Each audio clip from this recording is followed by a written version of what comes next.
Money in the bank का pay per view खत्म हो चुका है और यहाँ पे मनी इन द बैंक से कुछ क्लिप्स दिखाई जाती है जहाँ पे दिखाया जाता है कि ड्रू मैकिंटायर का कैसे पोपट काटा गया। ड्रू मैकिंटायर का छोड़ो, यहाँ पे सेथ रॉलिंस का भी पोपट कट गया। बट यहाँ पे कुछ अच्छे मैचेस हुए, जैसे Sami Zayn versus Bron Breakker के बीच में फीमेल्स का जो वो हुआ था मनी इन द बैंक, वो काफ़ी अच्छा था। यहाँ पे मार पिटाई दबा के हुई थी। तो जहाँ पे और लास्ट जो अपना मेन इवेंट मैच था वो कुछ खासा नहीं था, बट ये था कि यहाँ पे सोलो सुका को दोबारा से माला मिल गई है। एंड एंट्रेंस में हमारे को जो मेन इवेंट मैच है जिसमें सेथ रॉलिंस को और ड्रू मैकिंटायर को स्क्रू कर दिया सीएम पंक ने, ये एक तारीफेबल था। तो मंडे नाइट रॉ की शुरुआत होती है, डीमन प्रिस्ट आते हैं, वो दोबारा चैंपियन है और सीएम पंक आते हैं। सीएम पंक बताते हैं कि यार जॉन सीना तो अब रिटायर हो रहे हैं, मैंने उसकी बड़ी वाहवाही करी है। वाहवाही इन सेंस ऑफ कि उनको कितना जॉन सीना को उल्टा सीधा बोला है सीएम पंक ने अपने टाइम पे। अगर आपने 2010 से लेकर 13 या 2012 से लेकर 13 का अगर प्रोमो देखे हैं CM Punk versus John Cena के, या 2011 के भी देखें, 2011 से लेकर 13 तक के बीच में इनकी खतरनाक रिवाइवरी है।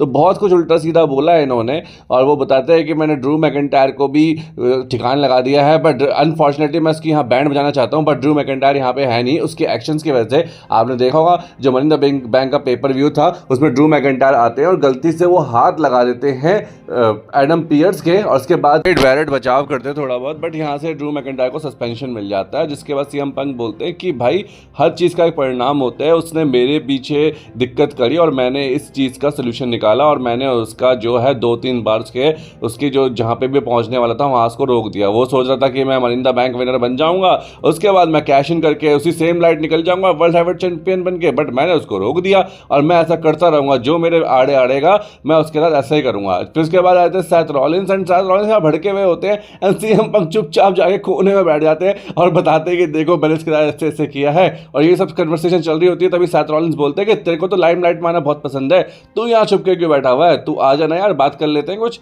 आ जा, तुझे तो ये चीज़ अच्छा लगता है ना। तो इसमें सीएम पंक बोलते हैं मुझे अच्छा लगता है, पर मैं फिलहाल तेरी बात सुनना चाहता हूँ। जिसमें सेथ रॉलिंस बोलते हैं कि भाई तेरा तूने जो ये करा ये सही था क्या, तूने आया, तूने वहाँ पे ड्रू मैकिंटायर के साथ जो किया सो किया, बट तूने मेरा जो मैच था उसको क्यों स्पॉइल कर दिया। तो वो कहता है कि मैं अपना बिजनेस से रिलेटेड बात कर रहा हूँ। तो वो कहता है ये बिजनेस मेरा भी है। तो वो कहता है कि यार मुझे लगा तेरी शादी हो गई है, तेरे बच्चे हो गए हैं, जिसमें सेथ रॉलिंस को काफ़ी अजीब लग रहा होता है। वो कहता है कि ड्रू मैकिंटायर बार बार मेरी वाइफ का और मेरी डॉटर का ब्रेसलेट लेके घूम रहा था और उसने मुझे इतना शर्मिंदा किया था, तो मैंने जो चीज़ करी वो बिजनेस से रिलेटेड थी, तो इसमें तेरा मैंने क्या नुकसान कर दिया। जिसमें सेथ रॉलिंस बोलते हैं कि तू अभी मेडिकली क्लियर नहीं है, तूने बोला ना कॉन्सिक्वेंसेस के परिणाम होते हैं, तो ये जो तूने किया है ना इसका परिणाम मैं तुझे आगे भुगतना चाहूंगा।